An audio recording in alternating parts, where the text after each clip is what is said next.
Se sabe que los seres humanos somos animales gregarios, animales sociales.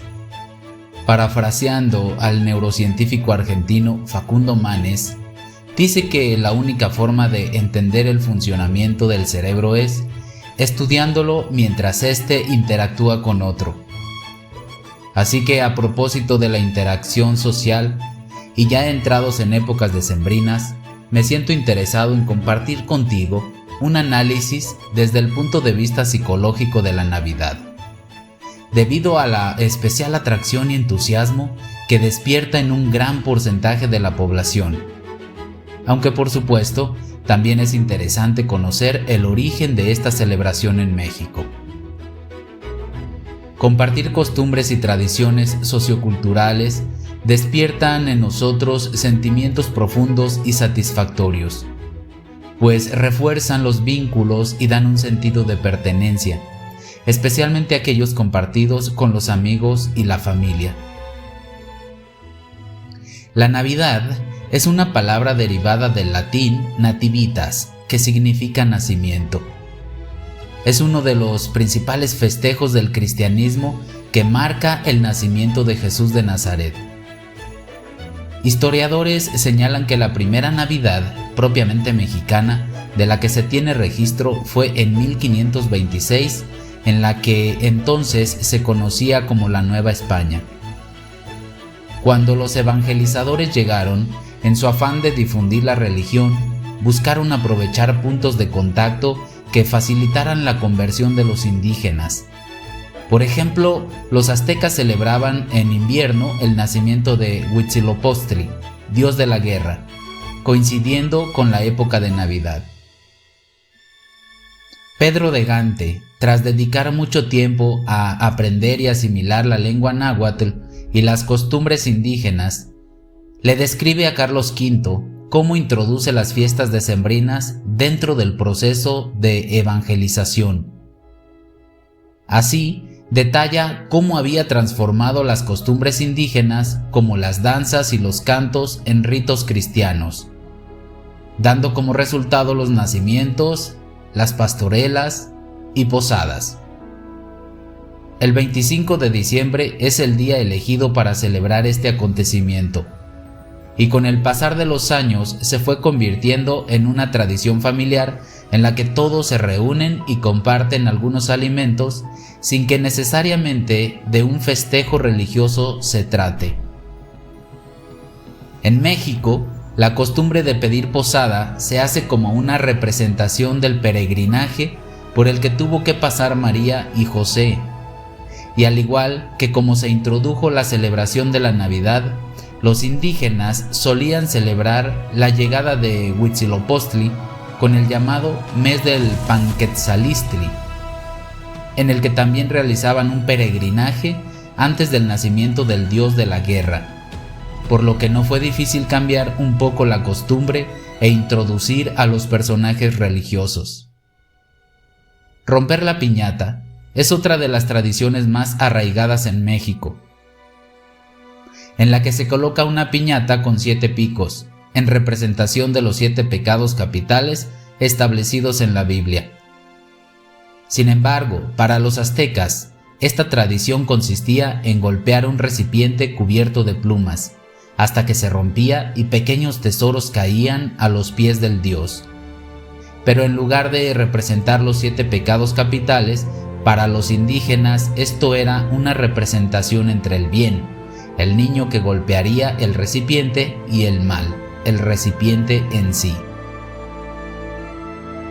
Ya con este antecedente descrito, podemos considerar desde este punto que las tribus de diversas culturas a lo largo de la historia se mantenían agrupadas no solo por el sentido de reproducción y supervivencia que dirige nuestro tallo cerebral, sino el sentido de pertenencia, caracterizado por la influencia de la búsqueda de satisfacción de necesidades emocionales básicas, orquestadas por el sistema límbico, necesidades que le brindan al grupo un sentido de identidad colectiva e individual.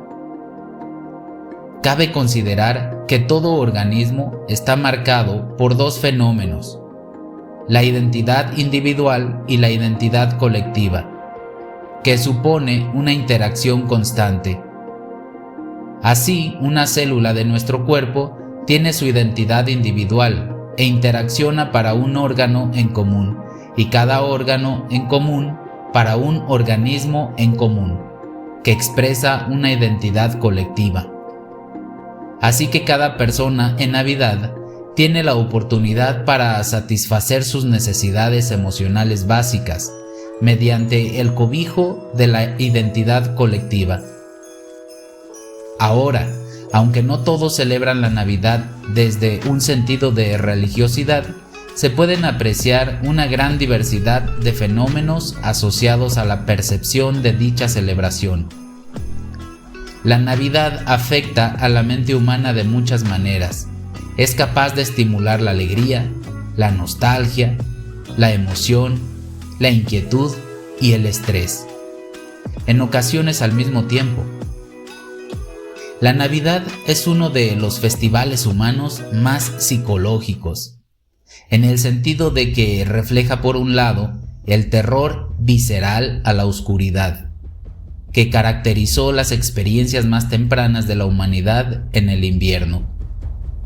En las sociedades primitivas, el acortamiento continuo de los días a medida que pasaba el otoño era algo realmente aterrador, ya que había poco para tranquilizar al mundo de que alguna vez llegaría la primavera. Aparecieron las primeras celebraciones del solsticio de invierno, esperando las recompensas del dios Sol. Y así se fue dando el surgimiento de la religión y el misticismo como poderosas influencias en la psiquis humana.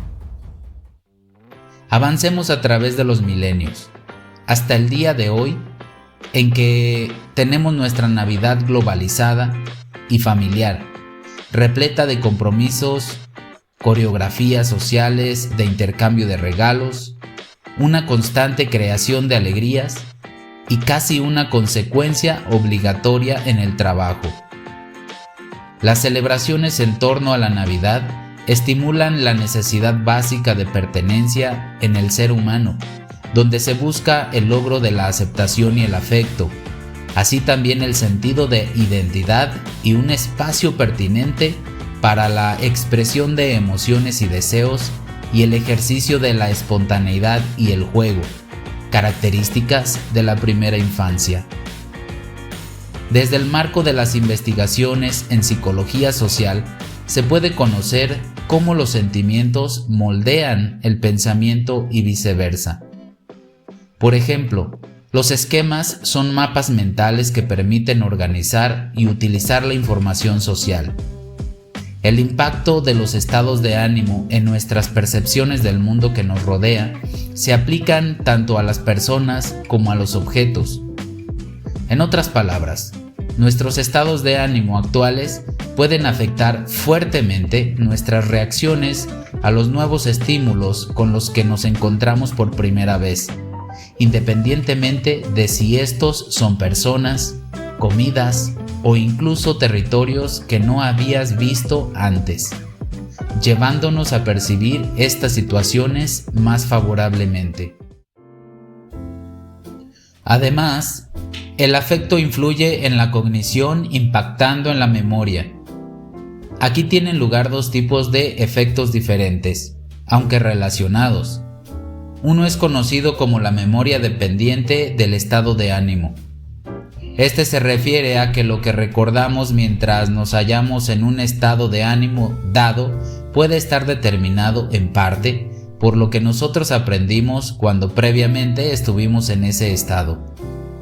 Por ejemplo, si tuviste momentos muy agradables en una época navideña, se creará un estereotipo en tu mente, convenciéndote de que esas fechas se caracterizan por el sentimiento de felicidad, llevándote a recordar solo imágenes felices, de abrazos, risas y agradables compañías.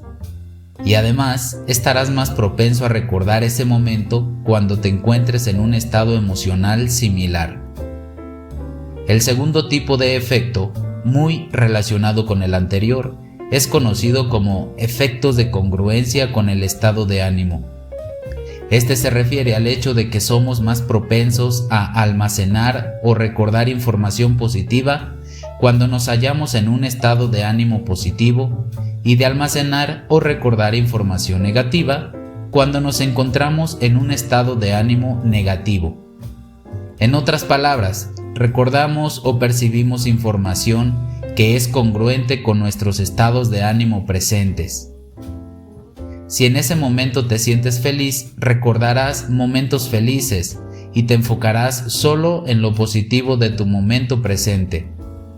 Pero si te sientes triste o enojado, comenzarás a recordar momentos desagradables de navidades anteriores o de situaciones desagradables ocurridas más temprano, como que hayan salido tarde de casa, que no hayas encontrado la ropa que hubieras querido vestir, o que ya es muy tarde y aún no está la cena. Nuestros estados de ánimo también influyen en la creatividad. Esta activa un mayor rango de ideas y asociaciones que cuando estamos en un estado de ánimo negativo. Así que si estás feliz, es posible que disfrutes más y los resultados sean mejores al arreglar tu árbol de Navidad, la casa, de realizar la cena, los juegos, los villancicos, la piñata o la dinámica para abrir regalos.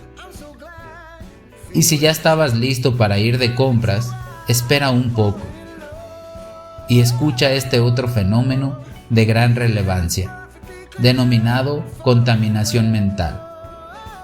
Este es un proceso en el cual nuestros juicios, emociones o comportamientos están influidos por un procesamiento mental que es inconsciente e incontrolable.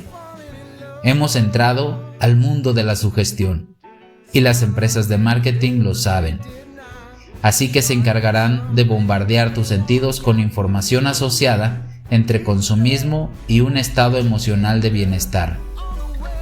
La vista recibe grandes cantidades de información y el oído tiene un acceso directo al sistema límbico, encargado de darle congruencia y significado emocional, así como un sentido de familiaridad a las experiencias, justificadas por tu raciocinio. Los primeros estudios sobre los efectos de los estados afectivos se centraron en el impacto que causaban en el comportamiento social, más que en el pensamiento social. Entre estos trabajos, el más influyente fue el de Alice Isen, quien encontró que las personas en un buen estado de ánimo son más altruistas hacia otros que cuando no lo están, y que incluso olores placenteros incrementan el deseo de ayudar a un extraño. Así es que si el olor a pino, a ponches, a mandarinas, el olor del humo del carbón mientras se está preparando una cena te pone de buen humor, es muy posible que tu comportamiento amable y altruista también mejore al estar expuesto a dichos estímulos.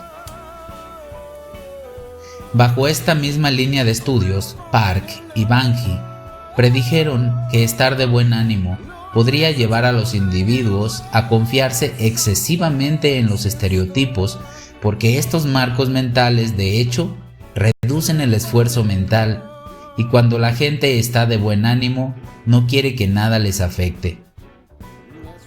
Si en este punto te estás preguntando, ok, si esto es así, entonces ¿por qué mi tía, mi cuñado, mi primo, mi hermano o cualquier otro cercano a tu vida llega a las fiestas decembrinas con su cara y no quiere socializar, se la pasa criticando y no quiere apoyar en nada o no quiere agradecer por nada en el brindis?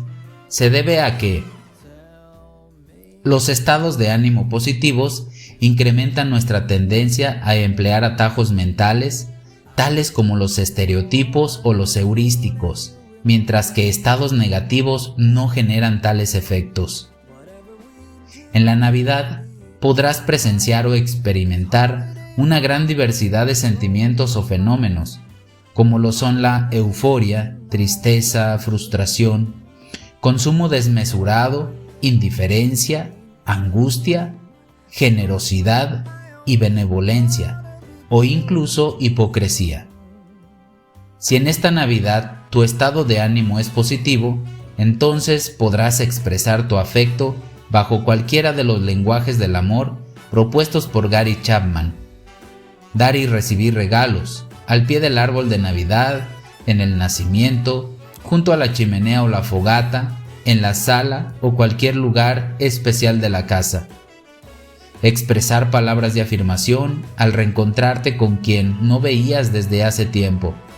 Ofrecer tu apoyo mediante actos de servicio en la cena, al atender y participar en la celebración, mediante el contacto físico en los saludos y abrazos, y en definitiva, con el tiempo de calidad, mientras mantienes una conversación amena e íntima con quienes te acompañen esa noche. Con todo lo anteriormente descrito, ya podemos decir que la Navidad es todo un desfile sensorial. O como dijo en 1930 Calvin Coolidge, expresidente de los Estados Unidos, la Navidad no es una época ni una temporada, sino un estado de ánimo.